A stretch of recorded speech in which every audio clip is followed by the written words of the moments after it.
Hello everyone. आजचा आपला topic आहे रिप्रोडक्शन इन ह्यूमन बीइंग्स और reproductive system in human beings. ठीक आहे. चॅप्टर तोच आहे आपला लाईफ प्रोसेसेस पार्ट 2 SSC वाल्यांसाठी आणि how do organisms reproduce CBSE वाल्यांसाठी. CBSE वाल्यांचे पेपर सायन्सचे संपलेले आहेत, तर हा जो चॅप्टर आहे तो मोस्टली SSC वाल्यांसाठी कामाला येईल. ठीक.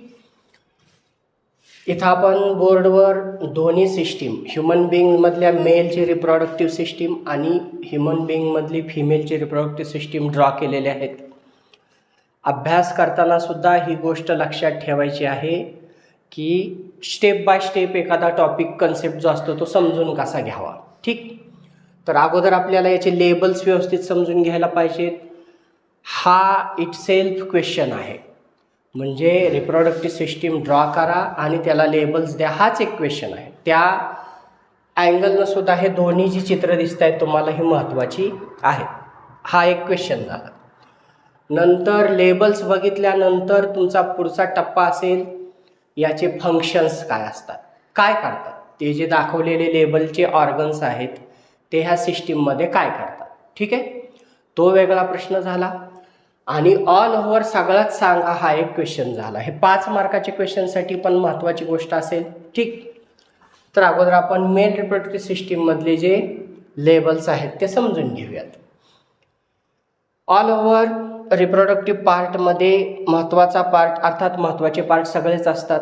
पेनिस जो एक पार्ट आहे, त्यानंतर दुसरं स्ट्रक्चर आहे टेस्टिस, ज्याच्या आतमध्ये मेल गॅमेट किंवा स्पर्म सेल्स ज्याला म्हणणार आहोत आपण, जर्म सेल्स. आपण मागं सेक्शुअल रिप्रोडक्शनमध्ये ही कन्सेप्ट क्लिअर करून घेतलेली आहे. ज्याने कोणी ते बघितलं नसेल ते एकदा बघून घ्या. जर्म सेल्स काय असतात आणि सोमॅटिक सेल्स काय असतात. ठीक आहे. खास करून रिप्रोडक्शन करणाऱ्या cells are called germ cells. तर in case of human being ह्या जर्म सेल्स कोण असतात? Sperm cells in case of male, आणि फिमेलमध्ये ते असतात एग सेल्स. त्यांना वेगवेगळी नावं येणार आहेत, ती नावं टप्प्याटप्प्यात आपण बघूया. एग सेललाच ओवम असंही म्हटलं जातं. ओवमचं अनेक वचन प्लुरल आहे ओवा, आणि तिचंच दुसरं नाव आहे ओसाइट. तर साइट ह्या शब्दाचा अर्थ असतो सेल. ठीक आहे. तर मेलमधली जर्म सेल आहे स्पर्म सेल आणि फिमेलमधली जर्म सेल आहे एग सेल किंवा ओवम, किंवा त्याचंच अनेक वचन ओवा, किंवा तिचंच दुसरं नाव आहे ओसाइट. अशा वेगवेगळ्या नावाने ही सेल तुम्हाला बघायला मिळेल. हॅप्लॉइड झाल्यानंतर त्यालाच आपण दुसरा एक शब्द वापरलेला आहे gamete, mail gamete and female gamete. Okay. चल, तर टेस्टिसच्या आतमध्ये मेल जर्म सेल तयार होते, तिचं नाव आहे स्पर्म. आणि त्यानंतर टेस्टिसच्या वर जे हे एक स्ट्रक्चर आहे त्याला नाव आहे एपिडिडायमिस.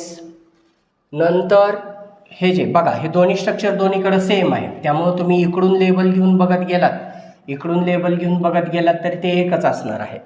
परंतु सायन्समध्ये दुसरी एक गोष्ट डायग्रॅम ड्रॉ करताना लक्षात ठेवायची आहे, जेवढे जास्त शक्य होतील तेवढे लेबल्स डायग्रॅममध्ये राईट साईडला द्यायचे आहेत. ते आपल्याला आउट ऑफ मार्क्स मिळण्याच्या हिशोबानं महत्त्वाची गोष्ट असणार आहे. त्यामुळे पुस्तकात जरी अशी मिक्स नावं असतील तरी आपण ती सगळी लेबल्स एका बाजूला करून घेतलेली आहेत. टेस्टिस ज्याच्यात असतात त्या स्ट्रक्चरचं नाव स्क्रोटम आहे. टेस्टिसच्या वरच्या स्ट्रक्चरचं, बाजूच्या स्ट्रक्चरचं नाव एपिडिडायमिस आहे. इथून एक छोटंसं ट्यूब लाईक स्ट्रक्चर बाहेर आलेलं आहे, त्याचं नाव आहे वास डेफरन्स. ठीक. आणि नंतर इथं हे पोचल्यानंतर इथं जे स्ट्रक्चर आहे त्याचं नाव आहे सेमिनल व्हेसिकल. त्यानंतर हा जो ट्रॅक आहे, या ट्रॅककडे नीट व्यवस्थित लक्ष घ्या, याचं नाव आहे युरिनोजेनायटल डक्ट. ठीक आहे. हे पण एक छोटीशी ट्यूबलाईक स्ट्रक्चर आहे. आता याचं नाव असं काय आहे याच्याकडे जर लक्ष गेलं तर तुमची आणखीन जास्त कन्सेप्ट इझी होण्याकडं मदत होईल. काय युरिनो डक्ट म्हणजे छोटंसं पाईपलाईक स्ट्रक्चर. असं पाईपलाईक स्ट्रक्चर ज्याच्यातून युरिन पास होते. तर इथं वर कोण आहे बघा, युरिनरी ब्लॅडर. याचाच अर्थ हे जे बाजूचे 2 पाईप आलेले आहेत ते वरून कुठून आलेले आहेत ते तुम्ही ह्युमन एक्सक्रिटरी सिस्टीममध्ये बघितलेलं आहे. किडनी करून फिल्टर होऊन झालेलं फिल्ट्रेट गोळा करणारे पाईप्स आहेत युरेटर्स. याचाच अर्थ हे जे वरून आलेले आहेत ते युरेटर्स आहेत आणि ते युरिन कलेक्ट करून ह्या ब्लॅडरमध्ये गोळा करतायत आणि झाल्यानंतर ती बॉडीच्या बाहेर पास आउट होते. त्या पाथला म्हणता तुम्ही युरेथ्रा. ठीक आहे. युरिनरी ब्लॅडरच्या जस्ट खालच्या पोर्शनला असते युरेथ्रा आणि तोच कंटिन्युअस झालेला पाथ आहे युरिनो. पण इथं फक्त युरिनो डक्ट म्हटलं नाही, युरिनल डक्ट म्हटलेलं नाही, त्याला पुढे एक शब्द लावलेला आहे जेनायटल. तर जेनायटलचा अर्थ असतो रिप्रोडक्शनशी रिलेटेड. याचाच अर्थ हा पाथ युरिन पास आउट करण्यासाठी पण वापरला जातो आणि रिप्रोडक्शन करण्यासाठी सुद्धा वापरला जातो. म्हणून याचं नाव आहे युरिनोजेनायटल. रिप्रोडक्शन करण्यासाठी कसा, तर इथं तयार झालेले स्पर्म जे आहेत ते ह्या वास डिफरन्समधनं ट्रॅव्हल करत करत करत करत याच पाथमधून बॉडीतून बाहेर पडणार आहेत. म्हणून त्याला जेनायटल असा पण शब्द आलेला आहे. ठीक आहे. त्यानंतर दुसरं लेबल आहे काउपर्स ग्लँड्स. इथं 2 जे आहेत त्या काउपर्स ग्लँड्स आहेत. परत विसरेल म्हणून आत्ताच सांगतो, आपल्या डायग्रॅममध्ये कुठं लेबलमध्ये दाखवलेलं नाही, पण तुम्ही थिअरी वाचाल तर त्याच्यात हा उल्लेख झालेला आहे. मेल रिप्रोडक्टिव्ह सिस्टीममध्ये जशा काउपर्स ग्लँड्स असतात तशाच फिमेलमध्ये असतात बार्थोलिन्स ग्लँड्स. म्हणजे जर क्वेश्चन आला की analogous to Cowper's glands in male reproductive system, फिमेलमध्ये असणाऱ्या ग्लँड्सचं नाव सांगा, तर त्याचं उत्तर असणार आहे बार्थोलिन्स ग्लँड्स. ॲनालॉगस टू म्हणजे त्याच्यासारख्याच. मेल रिप्रोडक्टिव्ह सिस्टीममध्ये ज्या प्रकारचं काम काउपर्स ग्लँड्स करतात त्याच प्रकारचा रोल फिमेल रिप्रोडक्टिव्ह सिस्टीममध्ये कोण प्ले करतंय, तर त्याचं उत्तर आहे बार्थोलिन्स ग्लँड्स. लक्षात घ्या, आपण कन्सेप्ट बघता बघताच पॉसिबल क्वेश्चन्स पण बोलतोय. ठीक. आणि त्याची पोझिशन जी असते इथं जनरली दाखवत नाही आपण, पण इथं वजायनं जे लेबल दिलेलं आहे त्याच्या साईडला ह्या बार्थोलिन्स ग्लँड्स असतात. चल मग लेबल आपले ऑलमोस्ट झालेत का बघूयात. हा जो पोर्शन आहे त्याला इजॅक्युलेटरी डक्ट म्हणतात. इथं युरिनरी ब्लॅडरच्या बॉटमला एक ग्लँड असते, तिला प्रोस्टेट ग्लँड म्हणतात. आणि बाकीचे लेबल्स मग झाले आपले. ठीक. याच्यात परत एक महत्त्वाचा क्वेश्चन जो येईल तो असेल ह्युमन मेल रिप्रोडक्टिव्ह सिस्टीममध्ये पेयर्ड असणारे पार्ट किंवा ऑर्गन्स कुठले कुठले आहेत सांगा. तर परत एकदा नजर टाका. टेस्टिस पेयर्ड आहेत, काउपर्स ग्लँड्स पेयर्ड आहेत, सेमिनल व्हेसिकल्स पेयर्ड आहेत, वास डेफरन्स पेयर्ड आहेत. ठीक आहे, 2-2 आहेत. आणि पेयर्ड दिसतायत पण सिंगल आहेत, फसू नका. प्रोस्टेट ग्लँड याच्या बॅकसाईड नसते, ती अखंडच असते. ठीक आहे, तर इथं एकच असते, चित्रात दिसताना 2 दिसतात म्हणून फसू नका. प्रोस्टेट ग्लँड सिंगल असते. टेस्टिस ज्या स्ट्रक्चरमध्ये असतात स्क्रोटम ते सुद्धा सिंगल असते. परत इथे एक छोटंसं रिझन आहे. स्क्रोटम हे बाकीचे सगळे जे पार्ट मेल रिप्रोडक्टिव्ह पार्टमधले बाकीचे सगळे पार्ट असतात ते ॲब्डोमिनल कॅव्हिटीमध्ये असतात, म्हणजे पोटाच्या रिजनमध्ये आत. पण स्क्रोटम आणि टेस्टिस मात्र बाहेर असतात. याचं रिझन काय सांगतंय, स्पर्म्स प्रोडक्शन करणं हे बॉडी टेम्परेचरला पॉसिबल असत नाही. त्यापेक्षा वेगळं, त्यापेक्षा कमी टेम्परेचर लागतं आणि ते टेम्परेचर अवेलेबल करून द्यायचं काम स्क्रोटम करतं. म्हणून टेस्टिस ह्या ॲब्डोमिनल कॅव्हिटीत नाही तर त्या बाहेर आहेत, बॉडीच्या बाहेरच्या भागात, आणि त्याचं स्ट्रक्चरचं नाव आहे स्क्रोटम. परत एकदा सांगतो, ते जर ॲब्डोमिनल कॅव्हिटीत असते तर बॉडी टेम्परेचरलाच स्पर्म बनवावे लागले असते, जे की पॉसिबल होत नाही, म्हणून ते बाहेर आहेत. ठीक.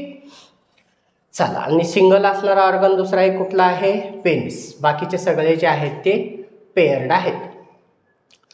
मग आपण आता लेबल बघितले तर फंक्शन बघायला चालू करूयात. Testis in case of male आणि ovary in case of female reproductive system these are endocrine glands. दोन प्रकारच्या ग्लँड्स तुम्ही 9th मध्ये बघितलेले आहेत. आता बघायची ती वेळ नाही, पण ज्यावेळेस रेग्युलरचा स्टडी करणारी जी 10th ची मुलं ज्यावेळेस हा व्हिडिओ बघतील तर त्यांच्यासाठी सांगतो. दोन प्रकारच्या glands, exocrine and endocrine glands. Endocrine and exocrine. क्राईनचा अर्थ आपण इथं बघूयात सिक्रीट करणारे. सिक्रीट म्हणजे काहीतरी रिलीज करणं, जसे घाम येतो, त्वचेवर तेलकटपणा येतो, ते सिक्रिशन्स आहेत. तोंडात लाळ आहे, ते सलायव्हरी ग्लँडचं सिक्रिशन आहे. एक्झो म्हणजे बाहेर, एंडो म्हणजे आत. माहीत आहे आपल्याला. पण प्रश्न असा आहे की कशाच्या आत आणि कशाच्या बाहेर, तर त्याचं उत्तर आहे ब्लड. ज्या ग्लँड्स आपलं सिक्रिशन, त्यांनी जे काही केमिकल्स बनवले, ह्या एंडोक्राइन ग्लँडच्या सिक्रिशनच्याच केमिकल्सना तुम्ही म्हणता हार्मोन्स. हार्मोन्स म्हणजे असे केमिकल सबस्टन्स आहेत जे आपल्या शरीराच्या नॉर्मल ग्रोथ आणि डेव्हलपमेंटसाठी गरजेचे असतात. त्याला संप्रेरके असंही म्हणता मराठीत. आणि एक्झोक्राइन ग्लँड मात्र जे सिक्रेट करतात त्याला म्हणतात एन्झाईम्स, विकरे, बायोकॅटलिस्ट्स. ठीक, ते ह्युमन न्यूट्रिशनमध्ये आपण बघूया. तर ज्या ग्लँड्स, जसं की आता लाळ आहे समजा, ते लाळेच्या ग्लँड्स बनवत आहेत आणि तोंडात सोडत आहेत. तोंडातनं ते स्टमकमधनं डायजेस्टिव्ह सिस्टीममध्ये एंट्री करून मग ॲब्झॉर्ब होऊन रक्तात जात आहे. याचाच अर्थ त्या ग्लँड्सनी हे सोडताना रक्ताच्या बाहेर सोडलं होतं, नंतर ॲब्झॉर्ब झालं आहे. अशा ग्लँड्सना म्हणतात एक्झोक्राइन ग्लँड्स. आणि एंडो म्हणजे अशा ग्लँड्स त्या सोडतानाच डायरेक्ट ब्लडमध्ये सोडतात, रिलीज करतात. अशा ग्लँड्सना म्हणतात एंडोक्राइन ग्लँड्स. ठीक आहे. आणि त्यांनी बनवलेल्या सबस्टन्सेसना म्हणतात हार्मोन्स. तर टेस्टिस आणि ओव्हरी ह्या एंडोक्राइन ग्लँड्स आहेत. ठीक, मग टेस्टिस काय बनवत आहे? टेस्टेस्टेरॉन नावाचं हार्मोन बनवत आहे. टेस्टेस्टेरॉन नावाचं हार्मोन ॲडोलसंट स्टेजमध्ये, ज्याला आपण वयात येण्याची स्थिती म्हणतो, अशा वेळेस आपल्या शरीरातले चेंजेस घडवतं. मुलांमध्ये काय चेंजेस होतात, तर आवाज चेंज होतो, स्किन जी आहे ती ऑइली होते. मुलींमध्ये पण हे होते, स्किन ऑइली होते, पिंपल्स यायला लागतात. त्याच्यानंतर मुलांमध्ये दाढी मिशा यायला लागणे. हे जे सगळे ॲडल्टहूडकडे जाणारे चेंजेस आहेत ते ह्या टेस्टोस्टेरॉनमुळे होतात. आणि सेम अशाच प्रकारचे जे चेंजेस असतात ते ओव्हरी रिलीज करते, तिचं नाव आहे इस्ट्रोजेन. ठीक आहे. इस्ट्रोजेन आणि प्रोजेस्टेरॉन नावाचे दोन हार्मोन आपण इथं पुढे आल्यानंतरही बघणार आहोत. तर हे सेक्स रिलेटेड हार्मोन्स ज्याला म्हणतो आपण, ते मुलींमध्ये आहेत किंवा फिमेलमध्ये आहेत इस्ट्रोजेन अँड प्रोजेस्टेरॉन, आणि मुलांमध्ये आहेत ते टेस्टेस्टेरॉन. ठीक, मग हे टेस्टेस्टेरॉन बनवते, पण एवढंच त्याचं काम नाही आहे. या टेस्टिसच्या आतमध्ये खूपच कॉम्प्लिकेटेड स्ट्रक्चर्स असतात. एकदम डेन्स नेटवर्कमध्ये असल्यासारखे स्ट्रक्चर असतात. एकदम छोट्या छोट्या ट्युब्यूल म्हणजे खूप छोटे पाईपलाईक स्ट्रक्चर्स. आणि त्याच्या आतमध्ये जन्म होतो कुणाचा? स्पर्म सेल्सचा, ज्याला आपण मेल गॅमेट, हॅप्लॉइड झाल्यानंतर मेल गॅमेट म्हणणार आहोत. ठीक, आणि स्पर्म सेलचा जन्म झाल्यावर मग ते जन्मलेल्या सेल्स टप्प्याटप्प्यात ह्या आतल्या ट्यूबलाईक स्ट्रक्चरमधून सरकत इपिडिडायमिसमध्ये येणार आहेत. आता नीट लक्षात घ्या, इथं पण क्वेश्चन आहे, पण डायग्राममध्ये कुठं दाखवलेलं नाही आतले लेवल्स, पण पुस्तकात थेअरीमध्ये आहे. इथं आतमध्ये काही टप्पे दिलेले, सिक्वेन्स दिलेले आहे. स्पर्म्स जन्मल्यापासून इजॅक्युलेट म्हणजे बॉडीच्या बाहेर पडेपर्यंत कुठल्या कुठल्या पार्ट्समधून, कुठल्या कुठल्या ऑर्गन्समधून सरकत बाहेर पडतात, त्याची सिक्वेन्स सांगा, असा तो क्वेश्चन असेल. ठीक आहे. तर काय सिक्वेन्स सांगाल बघा. या टेस्टिसच्या आतमध्ये असणाऱ्या खूप छोट्या स्ट्रक्चरचं नाव आहे रेटिटेस्टिस. त्यानंतर त्याचा पुढचा पार्ट असतो वास एफरन्स. इथं आहे वास डिफरन्स, मी बोलतोय वास एफरन्स विषयी.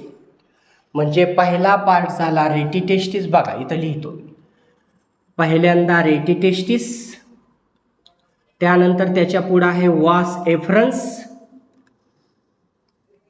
वास एफरन्स नंतर पुढे आलं ते इपिडिडायमिस, जे आता तिथून पुढचे लेबल्स आहेत आपल्याकडे. इपिडिडायमिस. इपिडिडायमिस नंतर कुठं गेलं ते वास डेफरन्स. वास डेफरन्स नंतर ते आलं, ह्या पार्टचं नाव आहे इजॅक्युलेटरी डक्ट.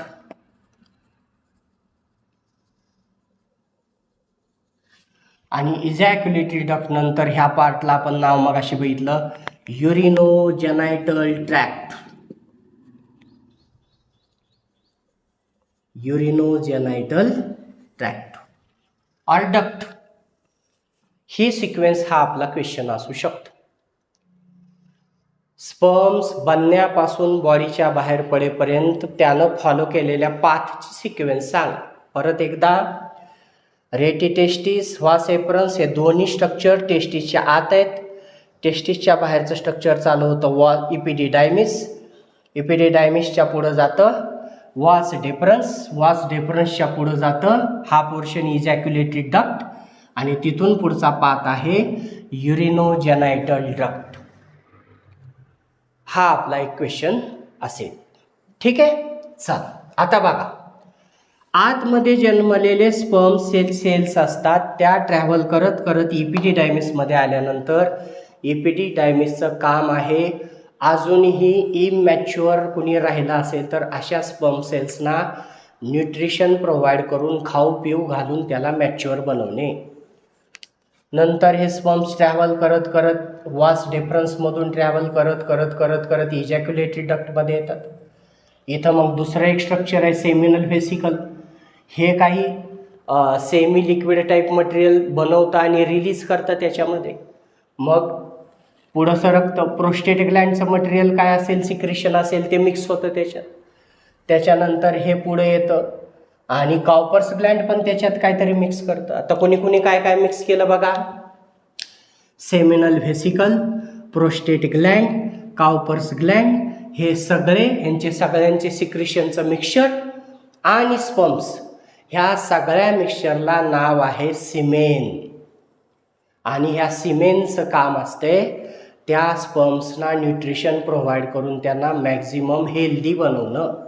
का, त्याचं रिझन पुढे येणार आहे. स्पर्म सेलची साईज, सेलच आहे ती, तर ती एवढी मायक्रो असते की तिला इथं आल्यानंतर इथून इथपर्यंतचा खूप दीर्घ एक्झॉस्टिव्ह प्रवास करायचा आहे, एक सेलपर्यंत पोहोचायचा फर्टिलायझेशन करण्यासाठी. आणि त्यासाठी तिला हेल्दी बनवण्यासाठी खूप न्यूट्रिशियस गोष्टी त्याला खाऊ पिऊ घालण्याचं काम करणार आहे त्या. ठीक आहे. तर ही झाली मेल रिप्रोडक्टिव्ह सिस्टीम. ओके. आता फिमेल रिप्रोडक्टिव्ह अजून काय राहिलंय का बघूयात आपण याच्यात. ओके, ठीक आहे. बघितलं आपण की स्पर्म्स बनले कसे आणि आता they are ready to be इजॅक्युलेटेड. इजॅक्युलेटचा अर्थ असतो बॉडीच्या बाहेर सोडणे. इथे इजॅक्युलेटरी डक्ट वर्ड आलाय, तर पुन्हा आपला क्वेश्चन आहे 1 मार्कर. सेमिनल व्हेसिकल बनवलेलं सिक्रेशन कशात सोडतात, तर त्याचं उत्तर तुम्ही देणार आहात इजॅक्युलेटरी डक्ट. पुस्तकात पुन्हा एकदा वाचून घ्या. इजॅक्युलेटरी डक्टमध्ये कोण सोडतं आणि युरिनोजेनायटल ट्रॅक्टमध्ये डक्टमध्ये कोण सोडतं, हे क्वेश्चन्स असणार आहेत. ओके. चला मग आता फिमेल रिप्रोडक्टिव्ह सिस्टीमकडे येऊयात. त्याचा पार्ट आहे, हे वरवरचे लेबल्स आहेत, याच्यात भरपूर लेबल्स असतात, लक्षात घ्या. असेक्शुअल ऑर्गन आहे, जसा इन केस ऑफ मेल होता पेनिस, तसा फिमेलमध्ये आहे व्हजाइना. हा जो पोर्शन आहे त्याला म्हणतात युटेरस. त्याला इकडं 2 असे हात असल्यासारखं स्ट्रक्चर आहेत, त्याला म्हणतात ओव्हिडक्ट. त्यालाच फॅलोपियन ट्यूब असं सुद्धा म्हणतात. आणि त्यानंतर इकडं आल्यानंतर हे जे हाताची बोटं असल्यासारखे स्ट्रक्चर आहेत त्याला फियाम्ब्री असं म्हणतात. पण तेवढे डिटेल स्ट्रक्चर आपल्या पुस्तकात दिलेले नाही, तर आपण जास्त डिटेल जाणार नाही. आपल्याला जेवढं लिमिटेड एक्सपेक्टेड आहे तेवढंच डिस्कस करणार आहोत आपण. आणि हे जे स्ट्रक्चर आहे इथं अगेन पेअर्ड आहे, लक्षात घ्या. ओव्हरी आणि ओव्हरीच्या आत तयार, जसं आपण प्लांटमध्ये बघितलं होतं, लक्षात घ्या. प्लांटचं लेक्चर बघून मग हे लेक्चर बघा असं मी सजेस्ट करेन. त्याच्यातले आणि याच्यातले, जसं की तिकडं अँथरवर पोलन ग्रेन तयार होत होते, तसं इथं कोण आहे, टेस्टिसमध्ये स्पर्म तयार होत आहेत, मेल गॅमेट. तसं ओव्हरीच्या आतमध्ये तिथं ओव्हिल होतं आणि त्याच्या आतमध्ये एक सेल तयार झालेली होती. तर इथं पण ओव्हरीच्या आतमध्येच एक सेल तयार होते. फक्त ह्युमन बिईंगच्या केसमध्ये त्याला दुसरं नाव आहे ओवम, किंवा त्याचंच अनेक वचन सांगितलं मी, ओवा, आणि तिचं दुसरं नाव आहे ओसाईट. कुठलंही नाव आलं तरी गोंधळून जायचं नाही. ठीक आहे.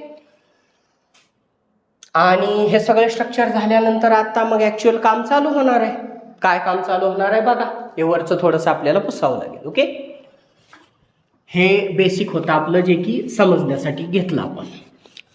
आता इथं होत आहे काय, आता पुस्तक वाचत असताना थोडंसं कॉम्प्लिकेटेड वाचू शकेल असं काय आहे, कॉम्प्लिकेटेड वाचू शकेल तर ते जे डायग्रॅम आहेत आणि ते त्या डायग्रॅमचा अर्थ लागत नाही आहे, तर ते काय आहे आपण इथं बघूयात. ओके, आत्ताच आपण 2 मिनिटापूर्वी इथं काय लिहिलेलं होतं, एंडोक्राईन ग्लँड्स ह्या अशा ग्लँड्स असतात ज्या त्यांनी बनवलेले केमिकल सिक्रेशन्स, ज्यांना आपण हार्मोन म्हटलं, हे हार्मोन्स बनवतात आणि रक्तात सोडून देतात. आणि रक्त तर पूर्ण शरीरभर सर्क्युलेट होत आहे, त्यामुळं त्यांनी सोडलेले हार्मोन पूर्ण शरीरभर पसरतात आणि ते ज्याच्यासाठी सोडलेत त्या साईटवर जातात आणि त्यांना मेसेज देतात, तुम्हाला ह्या ग्लँडना असं असं करायला सांगितलं आहे. आणि मग तो जो पोर्शन आहे तो ॲक्टिवेट होतो. ज्या ठिकाणी जाऊन हा मेसेज सांगितला जातो त्याला म्हणतात टार्गेट साईट. लक्षात घ्या काय चाललंय. ओके, जसं की आत्ताच म्हटलं मी, आपल्याला तहान, तुम्ही किडनीच्या वर 2 स्ट्रक्चर बघितले असतील पहा, त्यांना ॲड्रिनल ग्लँड्स असं म्हणतात. ओके, मग आपल्या ब्रेनमध्ये, दिस इज ब्रेन, एक एरिया आहे ज्याचं नाव आहे हायपोथॅलॅमस. नावाकडं लक्ष असू द्या, हायपोथॅलॅमस. आणि हायपोथॅलॅमस स्वतः एखाद्या एंडोक्राईन ग्लँडसारखा वागतो. त्याच्याच बाजूला, त्याच्याच खालच्या भागात एक अतिशय महत्त्वाची ग्लँड जी तुम्ही 9th मध्ये बघितली, तिचं नाव आहे पिट्यूटरी ग्लँड. पिट्यूटरी ग्लँड नाव विसरायचं नाही. का, आपल्या उत्तरामध्ये आता मी जे जे मेन्शन करतोय ते सगळं आलं तर आउट ऑफ मार्क्स मिळतील. Pituitary Gland is also sed or considered as a master Gland. का, तर आपल्या शरीरात कुठं कुठं ग्लँड्स आहेत अजून बघा. ही झाली वरची पिट्यूटरी ग्लँड ब्रेनच्या आतमध्ये. इथं आहे थायरॉइड ग्लँड जी थायरॉक्सिन प्रोड्यूस करते. त्याच्याच जवळ असते पॅराथायरॉइड ग्लँड. ठीक, त्याच्यानंतर पॅनक्रियास पण ग्लँड आहे जी दोन्ही प्रकारे वागते. ती एंडोक्राईन पण आहे आणि ती एक्झोक्राईन पण आहे. त्याच्यानंतर लिव्हर ही सगळ्यात मोठी ग्लँड आहे पण ती एक्झोक्राईन आहे, आपण एंडोविषयी बोलतोय. टेस्टिस आहे, ओव्हरी आहे. अशा जवळपास सगळ्याच्या सगळ्या ग्लँड्सवर पिट्यूटरी ग्लँड कमांड ठेवते, त्यांना ऑर्डर्स सोडते. किडनीच्या वरचे ॲड्रिनल ग्लँड बघितले आपण की बाबा आपल्याला तहान लागली, हे सुद्धा इकडच्याच मेसेजमुळं कळतं. तहान लागली आहे, पाणी प्या, किंवा पाणी पिलो आता बस झालं, तहान भागली. ह्या दोन्ही गोष्टी आपल्याला ह्याच मेकॅनिझमला कळतात. आता जास्त डिटेल बोलत नाही, पण पॉझिटिव्ह फीडबॅक, निगेटिव्ह फीडबॅक असे अनेक मेकॅनिझम आपल्या बॉडीत काम करतात. तर ही जी मास्टर ग्लँड असते ती हार्मोन्स बनवते आणि सोडून देते रक्तात. आणि ते हार्मोन्स वाहत वाहत वाहत वाहत रक्तात मिसळून कोणापर्यंत पोचतात, ओव्हरी. आणि आल्यानंतर ओव्हरीला मेसेज देतात की आता तुम्ही तुमचं काम चालू करा. काय काम चालू करा, एक गोष्ट लक्षात घ्या. कुठलीही बेबी गर्ल, लहानसं बाळ, जी मुलगी आहे, जन्मल्यापासूनच त्याच्या ओव्हरीच्या आतमध्ये ओसाइट्स असतात, पण त्या इमॅच्युअर असतात. मगाशी आपण काय शब्द वापरलाय बघा, ॲडोलसन्स. वयात येणे ज्याला म्हणतो, वयाच्या 12व्या 13व्या 14व्या वर्षाच्या आसपास ही प्रोसेस चालू होते. त्यावेळेस पिट्युटरी ग्लँड आपलं हार्मोन सोडते. त्या हार्मोनचं नाव आहे FSH. FSH. महत्त्वाचे हार्मोन्स आहेत, विसरायचे नाहीत. Follicle stimulating hormone. फॉलिकल काय असतं आपण बघूयात. स्टिम्युलेट म्हणजे जागा करणे, त्याला चेतना पोहोचवणे, जागा व्हा, चला तुमची काम करण्याची वेळ आली. आणि पण अजून मजेशीर गोष्ट काय आहे, ह्या पिट्युटरी ग्लँडलाच आता तुम्ही जागा व्हा म्हणून हायपोथॅलामस एक हार्मोन सोडतो. ह्याचा उल्लेख कुठं नाही आहे पुस्तकात, पण तुमच्या जे चित्र आहे त्या चित्रात दाखवलेलं आहे. हे GnRH नावाचं एक हार्मोन हायपोथॅलॅमस सोडतो, ज्याला म्हणतात गोनॅडोट्रॉपिन रिलीजिंग हार्मोन. गोनड्स, टेस्टिस आणि ओव्हरीला गोनड्स असं सुद्धा म्हणतात. शब्दांचे अर्थ परत परत सांगतोय आपण. अर्थे विना पाठांतर कासया करावे, व्यर्थची मारावे घोकुनिया. अर्थ समजल्याशिवाय नॉलेज बनणार नाही. ठीक. तर टेस्टिस आणि ओव्हरीचं दुसरं नाव आहे गोनड, तर त्याचं नावच आहे गोनॅडोट्रॉपिन रिलीजिंग हार्मोन. गोनड्सना जागा करणारा हार्मोन पिट्युटरी मॅडम तुम्ही सोडा म्हणून पिट्युटरीला जागा कोण करतोय, हायपोथॅलॅमस. हे चाललंय कुठं, ब्रेनमध्ये. पण रिलीज झालेले हार्मोन्स रक्तात मिसळून येणार आहेत कुठं, ओव्हरीजकडं. ओव्हरीज आहेत कुठं, ॲब्डोमिनल रिजन, पोटाचा रिजन. लक्षात घ्या काय चाललंय. आणि फॉलिकल स्टिम्युलेटिंग हार्मोन येतो ओव्हरीकडं. याचं लॉंग फॉर्म सुद्धा महत्त्वाची गोष्ट आहे, पुस्तकात दिलेले आहेत लॉंग फॉर्म. आणि मग ओव्हरी कामाला लागते. म्हणजे ज्या झोपलेल्या अवस्थेतल्या एक सेल्स आहेत, वूसाइट्स आहेत, त्या आता मॅच्युअर होण्याकडे प्रवास चालू होतो त्याच. ओके. मग इथं ही जी चिनुकली एक सेल होती, तिच्या बाजूला एक कव्हर डेव्हलप व्हायला लागतंय. मग हे कव्हर आणि आतली एक सेल दोन्ही मॅच्युअर व्हायला लागतात आणि पुढं पुढं पुढं सरकल्यासारखे असे स्ट्रक्चर तुमच्या पुस्तकात पण आहेत पहा. तर एक सेलच्या बाजूला बनणारं हे जे कव्हर आहे त्याचंच नाव आहे फॉलिकल. ठीक आहे. हार्मोनची डेफिनेशन काय दिली आपण, chemical substances which are necessary for normal growth and development of a human body. Normal growth and development, त्याच्यातली ही एक डेव्हलपमेंट आहे. तर हे जे फॉलिकल असतं, हे फॉलिकल डेव्हलप होता होता एक हार्मोन सोडतं, त्याचं नाव आहे इस्ट्रोजन. इस्ट्रोजन. आणि ते ह्या युटेरसला सांगतं आम्ही इकडं प्रिपरेशन चालू केलं आहे एक सेल बनवायचं, तुम्ही तुमची तयारी चालू करा. काय तयारी आहे, हे जे युटेरसची इनर वॉल असते ती जाड व्हायला लागते, थिक व्हायला लागते. तिथं एक्स्ट्राचे ब्लड व्हेसल्स वगैरे बनायला लागतात. का तर नंतर इथं बनणारं बघा काय होणार आहे, इकडून स्पर्म सेल्स येणार आहेत, इकडून एक सेल येणार आहे, दोघांचं फर्टिलायझेशन होणार आहे आणि मग हे झायगोट इथं येऊन आपण जसं मातीत बी लावतो तसं खुपसून बसणार आहे आणि त्याची पुढची डेव्हलपमेंट चालू होणार आहे. त्याच्यासाठी हे युटेरस तयारी करत आहे. युटेरसच्या ह्या आतल्या लेअरला एंडोमेट्रियम असा शब्द आहे. तर एंडोमेट्रियम थिक व्हायला लागतं. आणि आत्ता तुम्हाला तुमच्या पुस्तकातलं चित्र कळेल. बघा काय दिलंय चित्र तिथं. सगळ्यात खाली दिले दिवस 1 2 3 4 साधारणतः महिन्याभराचं दिलेलं आहे. आणि तिथं असं चित्र आहे, हे काहीतरी वाढत चाललंय वाढत चाललंय वाढत चाललंय. हे वाढत चाललंय ते काय आहे, हे युटेरसची वॉल आहे.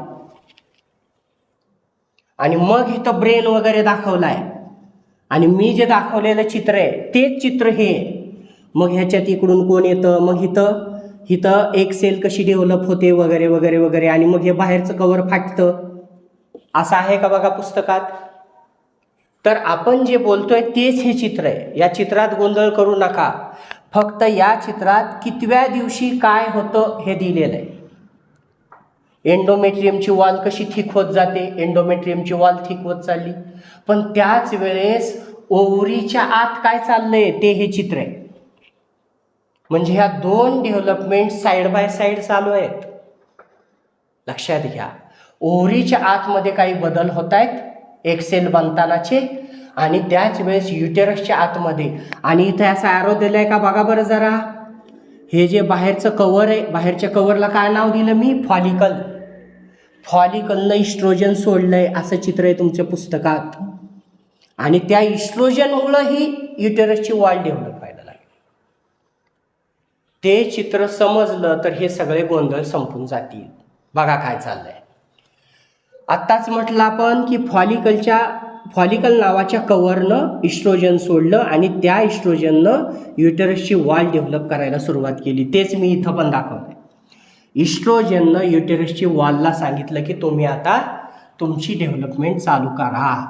ठीक, मग ही सगळी डेव्हलपमेंट झाली. एक सेल जी होती तुमची ती टप्प्याटप्प्यात साधारणतः वेळ लागतो 1 महिना. टप्प्याटप्प्यात ही इस्ट्रोजन एक सेल जी आहे ती मॅच्युअर झाली. मॅच्युअर झाली की पिट्युटरी ग्लँड अजून एक हार्मोन सोडते. त्याचं नाव आहे LH, ल्युटेनायझिंग हार्मोन. आणि under the effect of luteinizing hormone हे मॅच्युअर झालेल्या एक सेलचं कवर फाटतं आणि ही एक सेल बाहेर पडते. आणि बाहेर पडून तिला पकडतं कोण, ह्या फियामरी. आणि ह्या एरियामध्ये ती एक सेल येते.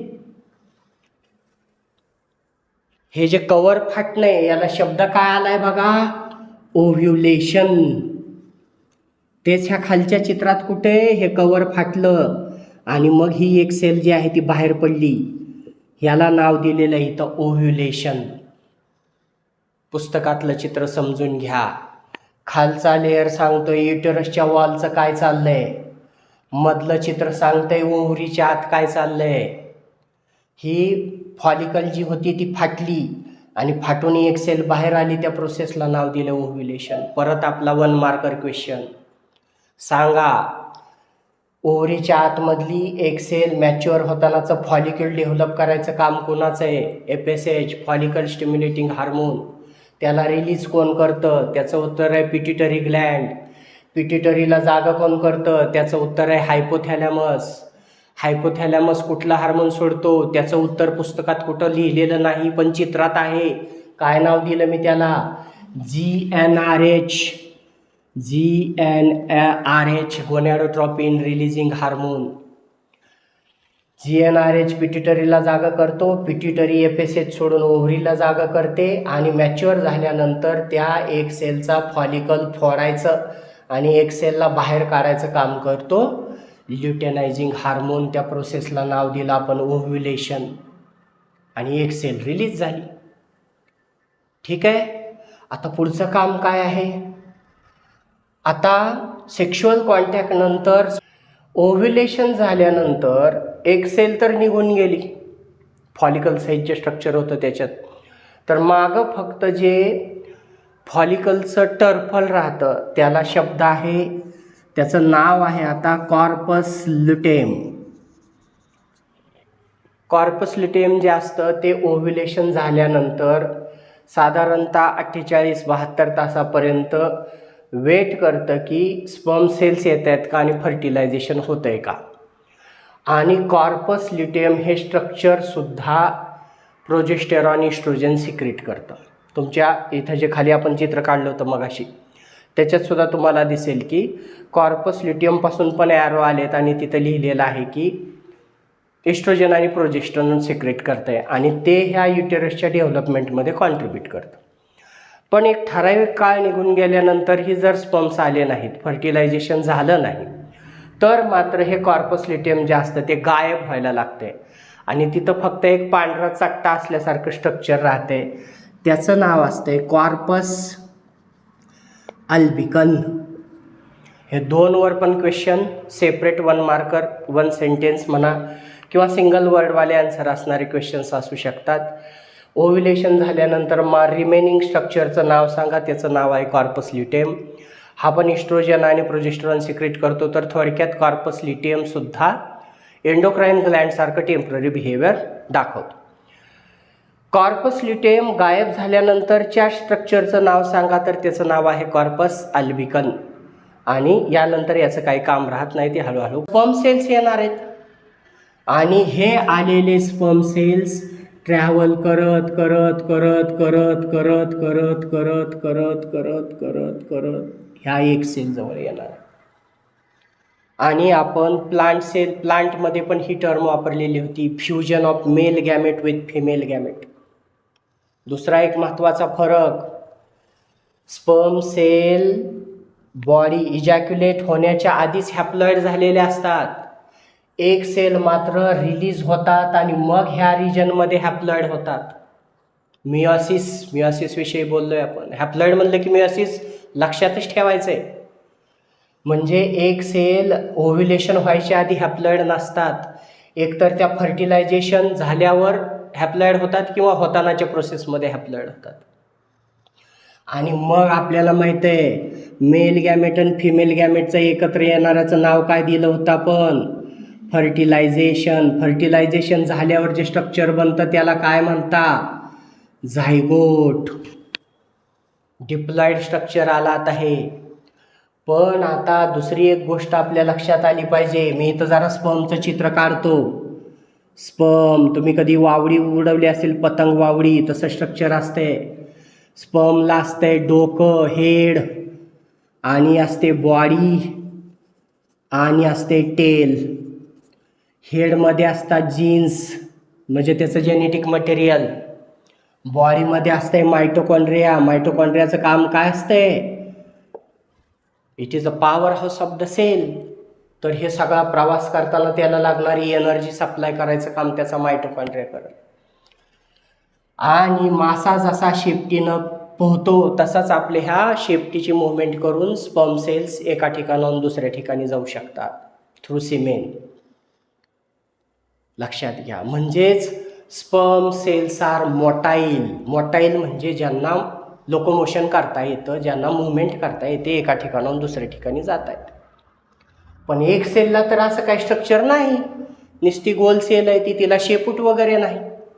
मग तिला इथं पुढं कोण घेऊन जाणार?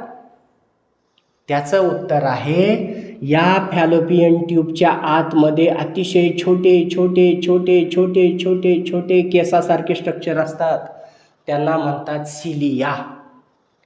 आणि ह्या सिलिया त्या बनलेल्या झायगोटला पुश करत पुश करत पुश करत पुढं सरकवत नेतात.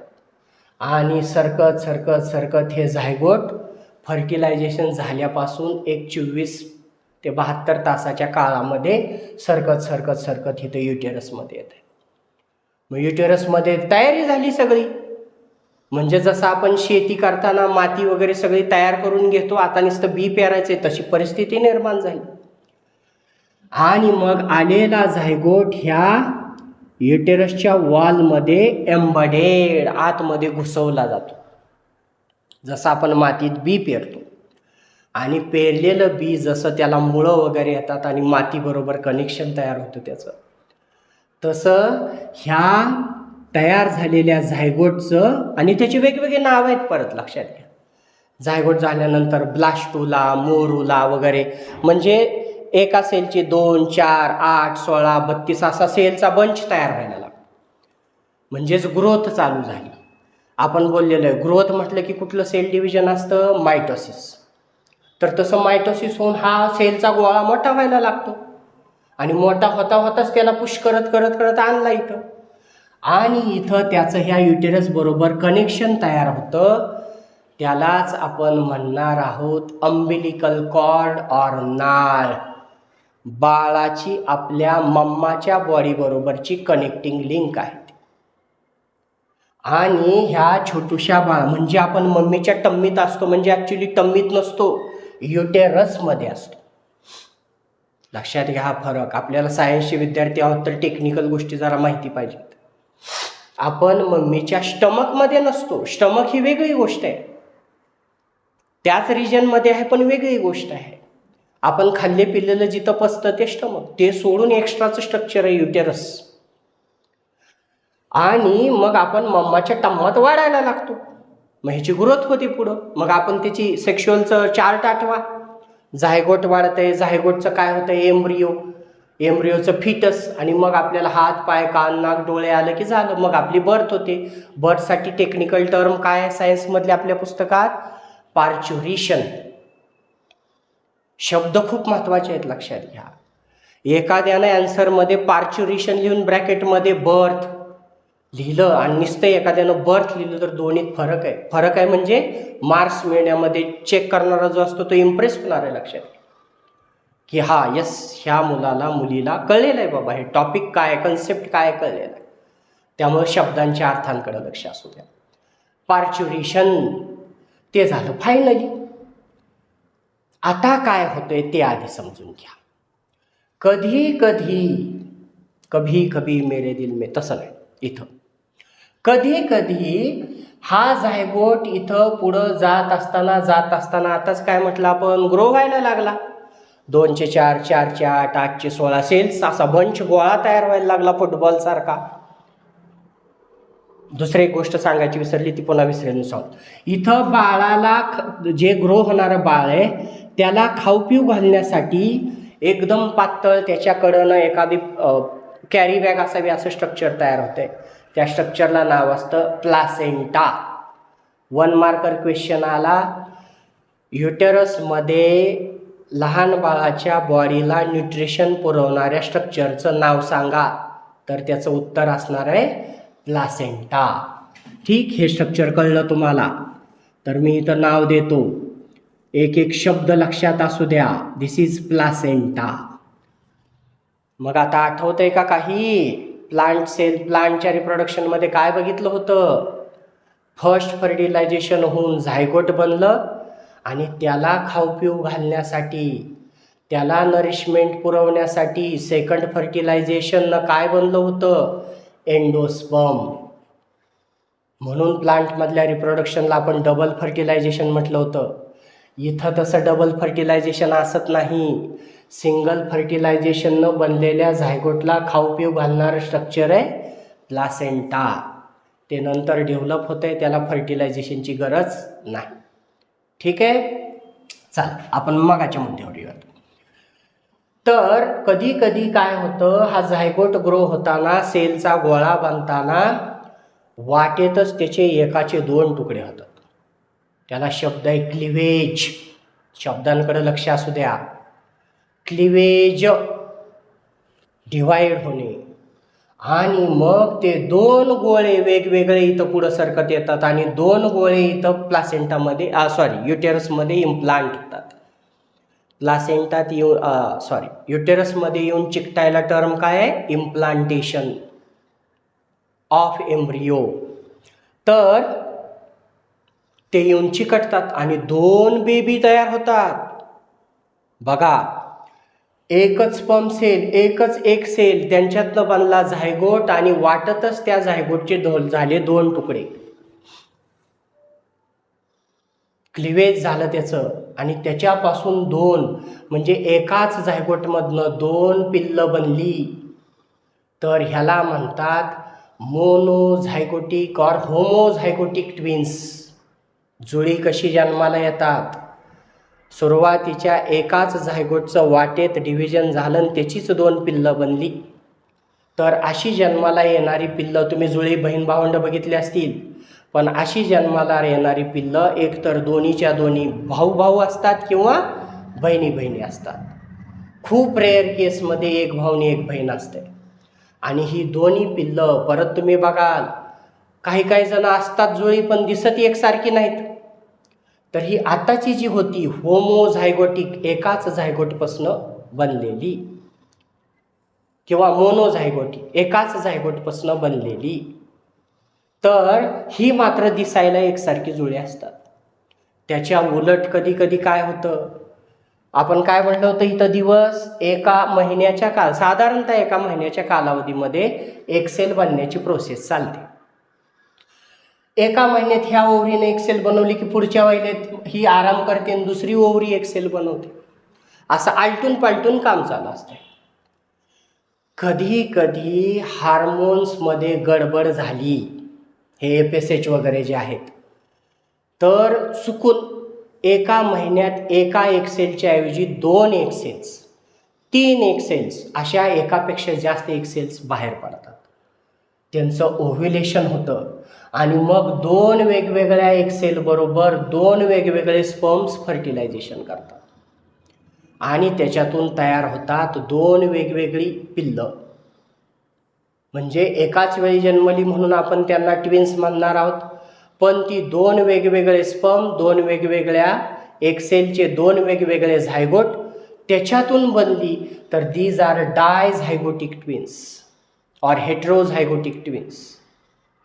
आत्ता ही पिल्लं एकतर एक बहीण एक भाऊ असतील आणि सगळ्यात महत्त्वाची गोष्ट ती दिसायला एकसारखी नसतील. मगाची जी होती एकाच झायगोटमधनं बनलेली, ती मात्र दिसायला एकसारखी असतील आणि ती जेनेटिकली आयडेंटिकल सुद्धा असतील. क्लिअर आहे हे?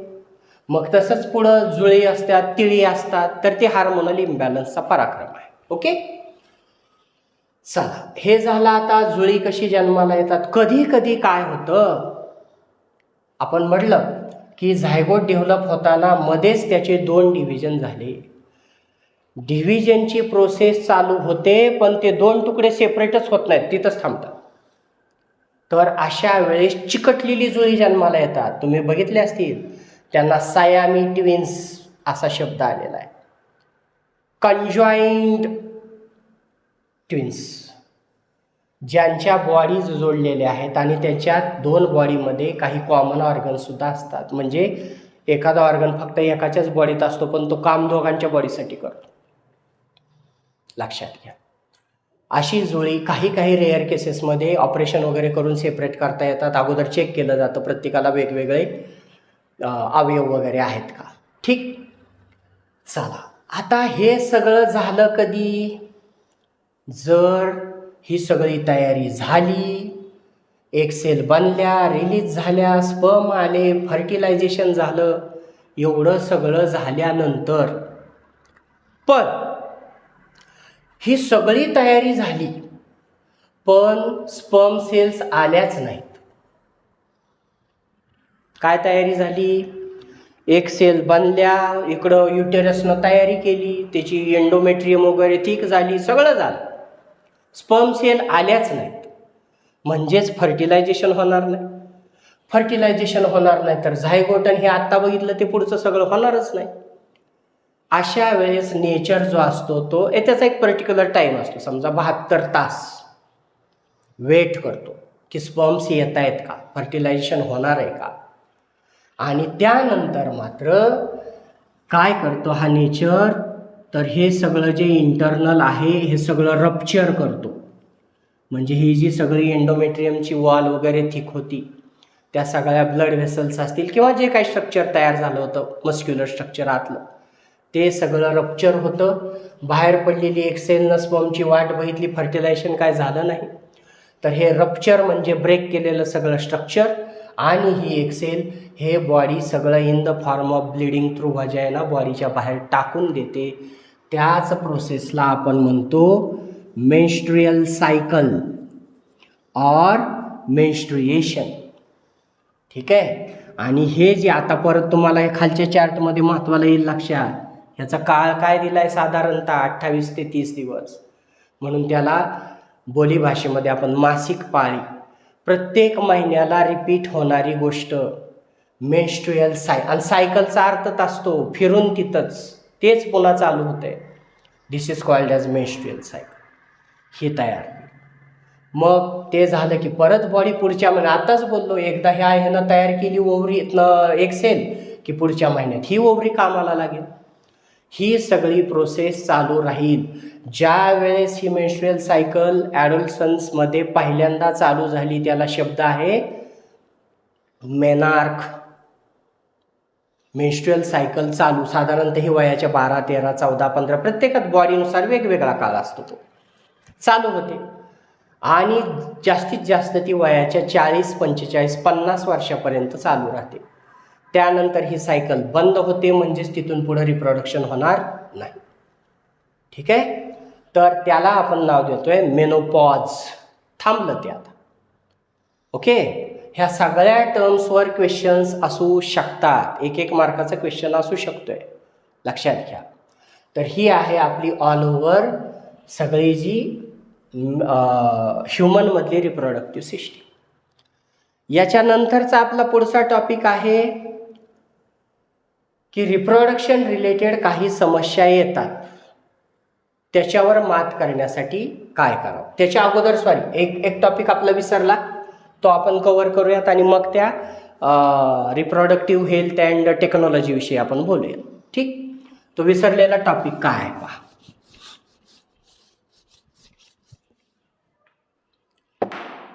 बघा, स्पर्म सेल जे असतात त्याच्यात 2 प्रकारचे क्रोमोझोम्स असतात. ऑल ओव्हर आपल्या जे क्रोमोझोमची जोडी, क्रोमोझोम हे नेहमी पेअरमध्ये असतात. ओके, तर ह्युमन बिईंगमध्ये 23 पेअर्स असतात क्रोमोझोमच्या. ओके, त्याच्यातल्या 22 ज्या असतात, 22 त्या असतात ऑटोझोम्स, आणि एक जी असते ती असते सेक्स क्रोमोझोम. म्हणजे काय, आपल्यातल्या 23 जोड्या म्हणजे 46 क्रोमोझोम्सपैकी 22 जोड्या म्हणजे 44 आपल्या बॉडीचे फीचर्स ठरवतात. आपली उंची, आपलं नाक, कान, डोळे, केस, त्वचेचा कलर, अमकं तमकं बाकी सगळ्या गोष्टी, त्याची माहिती 22 जोड्यांमध्ये असते. आणि आपण मुलगा असो का मुलगी असो याची माहिती एकाच सेक्स क्रोमोझोमच्या जोडीत असते. तर 22 जोड्या तर असणारच आहेत स्पर्ममध्ये, प्लस एक जी जोडी असते ती असते XY. आणि इन केस ऑफ फिमेल, ज्याला एक्सेल म्हटलंय आपण, त्याच्यात ही जोडी असते 22 प्लस XX. मेंडेलच्या एक्सपेरिमेंटमध्ये तुम्ही गॅमेट्स कसे बांधतात ते बघितलेलं आहे. ओके, तर याच्यात 2 प्रकारचे स्पर्म्स तयार होतात. 22 प्लस X वाला एक क्रोमोझोम, एक प्रकारचे क्रोमोझोम, आणि 22 प्लस Y वाले क्रोमोझोम. आणि मम्मामध्ये मात्र एक सेलमध्ये 2 प्रकारच्या बनत नाही, तर 22 प्लस XX आणि दुसरा पण प्रकार आहे 22 प्लस XX. मग आता झालं काय बघा, जर ह्या प्रकारच्या स्पर्मनं ह्या प्रकारच्या एक्सेल बरोबर फर्टिलायझेशन केलं तर नवीनचं कॉम्बिनेशन काय असेल, 22 तर आहेच आहे, त्याच्यात ह्याचं X आणि ह्याचं X, हे काय बनतंय XX. ठीक आहे, नंतर ह्यानं ह्याच्याबरोबर कॉम्बिनेशन केलं तर काय बनेल, X आणि X. ह्यानं ह्याच्याबरोबर कॉम्बिनेशन तर केलं तर काय बनल, X आणि Y. ह्यानं ह्याच्याबरोबर कॉम्बिनेशन केलं तर काय बनल, X आणि Y. येते लक्षात. मग काय बनलं बघा, XX, XX, XY, XY. आणि आपण काय बोललोय, XX कोण असते, फिमेल असते, XY कोण असते, मेल असते. ओके, याचाच अर्थ 4 कॉम्बिनेशन झाले तर त्याच्यातले 2 कॉम्बिनेशन्स अशी शक्यता असते की मुलगी जन्माला येईल, आणि 2 कॉम्बिनेशन्स अशी शक्यता असते की मुलगा जन्माला येईल. याचाच अर्थ 4 पैकी 2 म्हणजे नेहमी 50% पॉसिबिलिटी असते की जन्माला येणारं बाळ हे एकतर मुलगा असेल किंवा मुलगी असेल. आता दुसरी एक अमेजिंग गोष्ट लक्षात घ्या इथं. ठीक, काय, मम्माकडे तर एक सेक्सच आहे, आणि जे कुठलं वेगळं आहे ते कुणाकडे आहे, पप्पाकडे आहे. म्हणजे मुलगा होण्याचं क्रोमोझोम कुणाकडे आहे, पप्पाकडे आहे. मम्माचा त्याच्यात काही रोल नाही. पण तरीही पॅट्रियार्कल सोसायटीमध्ये, पुरुष सत्ताक व्यवस्थेमध्ये सारख्या मुलीच होत आहेत म्हणून त्रास सहन कोणाला करावा लागतो, मम्माला. पण सायंटिफिकली ॲक्च्युली तसं बघा, आता नैसर्गिक गोष्ट आहे ती दोष कोणाचाच नाही, पण तसा जर दोषच द्यायचा झाला तर मग कुणाला द्यावा लागेल तो? पप्पाला. पण देत नाहीत. लक्षात घ्या, दिस इज द पॉसिबिलिटी. आपल्यासाठी महत्त्वाची कामाची गोष्ट काय आहे? 50% पॉसिबिलिटी. जनरल क्वेश्चन म्हणून सुद्धा हा क्वेश्चन विचारला जाऊ शकतो.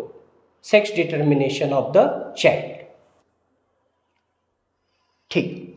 XX हे झालं फिमेल आणि XY हे झालं कॉम्बिनेशन मेल. ओके. चला आपण आता रिप्रोडक्शनशी रिलेटेड टेक्नॉलॉजीविषयी बोलूयात थोडंसं. तुम्ही कधी टेस्ट ट्यूब बेबी ऐकलंय? त्याचा अर्थ काय? टेस्ट ट्यूबमध्ये जन्मणारं बेबी असते? त्याचं उत्तर आहे नाही. त्याच्या अगोदर आपण बघूयात की त्याला टेस्ट ट्यूब बेबी का म्हणतात. ओके. बघा, आत्ता ही सगळी प्रोसेस कळली असेल तर तुम्हाला हे सगळं टेक्नॉलॉजी वगैरे सोपं वाटायला लागलं. काय होतंय? कधी कधी एखाद्या मम्माच्या फॅलोपियन ट्यूबमध्ये काही कारणानं असा ऑब्स्टॅकल तयार होतो. म्हणजे काय? हे वरचं सगळं व्यवस्थित चाललंय, सगळं व्यवस्थित चाललंय. एक सेल बनतायत, हे हार्मोन येत आहेत, एक सेल बनतायत, एक सेल रिलीज होत आहेत, स्पर्म्स पण येत आहेत, पण फर्टिलायझेशनच होत नाही. का? तर ह्या दोघांच्या फर्टिलायझेशनच्या वाटेत काहीतरी अडथळा निर्माण झाला ह्या फॅलोपियन ट्यूबमध्ये आणि त्याच्यामुळं स्पर्म सेल्स ह्या एक सेलपर्यंत पोहोचू शकत नाहीत. म्हणजे इथं इश्यू कशाचा झाला? फर्टिलायझेशन होत नाही. मग आपण म्हणजे डॉक्टर्स काय करतात? पप्पाचे स्पर्म सेल घेतात, मम्माच्या एग सेल्स घेतात आणि त्याचं फर्टिलायझेशन आर्टिफिशियल एन्व्हायरमेंटमध्ये टेस्ट ट्यूबमध्ये करतात. नॅचरली जिथं व्हायला पाहिजे होतं तिथं न होता फर्टिलायझेशन दुसरीकडं केलं, म्हणून त्याला IVF, in vitro fertilisation. Naturally जिथं पाहिजे तिथंच जर झालं असतं तर त्याला शब्द असतो इन विवो फर्टिलायझेशन. इथं जिथं नैसर्गिकरित्या होणार आहे तिथं न होता आपण टेस्ट ट्यूबमध्ये केलं, म्हणजे झायगोट जो आहे तो टेस्ट ट्यूबमध्ये बनवला आणि मग त्याला काही काळ तिथं ग्रो होऊ दिला आणि तिथून उचलून परत मम्माच्या युटेरसमध्येच चिकटवला. म्हणजे बाळाची पुढची सगळी डेव्हलपमेंट नॅचरल मदरच्या नॅचरल युटेरसमध्ये नॅचरली होणार आहे. फक्त फर्टिलायझेशन तेवढं टेस्ट ट्यूबमध्ये केलं, म्हणून त्याला नाव आहे टेस्ट ट्यूब बेबी और IVF. ठीक आहे. नंतर दुसरा काही ठिकाणी इश्यू काय येतो? एक सेल बनते, एक सेल रिलीज होते, स्पर्म्स येत आहेत, फर्टिलायझेशन होते आणि हे बनणारं झायगोट सरकत सरकत सरकत इथं येतं युटेरसमध्ये, पण काही कारणानं ते युटेरसमध्ये चिकटत नाही किंवा काही काळ चिकटतंय आणि नंतर डिटॅच होतंय. म्हणजे इथं इश्यू कशाचा आला? युटेरसचा आला. आता वेगळं युटेरस तर आपण लॅबमध्ये करू नाही शकत. मग इथं काय करतो आपण? एक सेल घेतो ओरिजिनल नॅचरल पप्पाचे मम्माचे, स्पर्म सेल घेतो नॅचरल पप्पाचे आणि त्यांचं फर्टिलायझेशन करून ते झायगोट मात्र आपण चिकटवतो दुसऱ्या मम्माच्या युटेरसमध्ये. म्हणजे ती मम्मा, त्या मम्माचं ज्याच्यात आपण पुढची डेव्हलपमेंट करणार आहोत ना, तिचं स्वतःचं एक सेल आहे ना स्पर्म सेल त्या दुसऱ्या कुठल्या पप्पाचा आहे. फक्त इथं आपण युटेरससाठी दुसरी मम्मा घेतली तर अशा मम्माला म्हणतात surrogate mother and the technology is called as surrogacy. काय झालं कळलं का? प्रॉब्लेम युटेरसमध्ये, म्हणून इथं एक सेल पण नॅचरल मम्माचंच आहे, स्पर्म सेल नॅचरल पप्पाचंच आहे, पण वाढवणार आपण दुसऱ्या मम्माच्या युटेरसमध्ये आहोत. अशा टेक्नॉलॉजीला म्हणतात सरोगसी. तिसरा प्रॉब्लेम आहे, हे जे सगळं आपण बघितलं की हे प्रवास करताना लाखो स्पर्म सेल जे असतात ते रिलीज केले जातात, पण जर्नी एक्झॉस्टिव्ह आहे. बऱ्याच वेळा पर्टिक्युलर सिमेंटमध्ये नंबर ऑफ स्पर्म सेल पाहिजे तेवढा नसतो, त्याला म्हणतात स्पर्म काउंट. स्पर्म काउंट कमी असेल तर शेवटपर्यंत सगळे स्पर्म्स पोचत नाहीत, वाटेतच मरून जातात. तर अशानं फर्टिलायझेशन होणार नाही. मग आपण काय करतो, जसं आपण ब्लड बँक असते तशी स्पर्म बँक पण असते. तिथून एखाद्या अननोन डोनरचे स्पर्म सेल घेतले जातात, एक सेल मात्र ओरिजिनल मम्माचे घेतले जातात आणि त्यांचं फर्टिलायझेशन आपण घडवून आणतो. त्याला आपण स्पर्म डोनेशन किंवा स्पर्म बँकमधले स्पर्म्स वापरणे अशी टर्म वापरलेली आहे आपण पुस्तकामध्ये.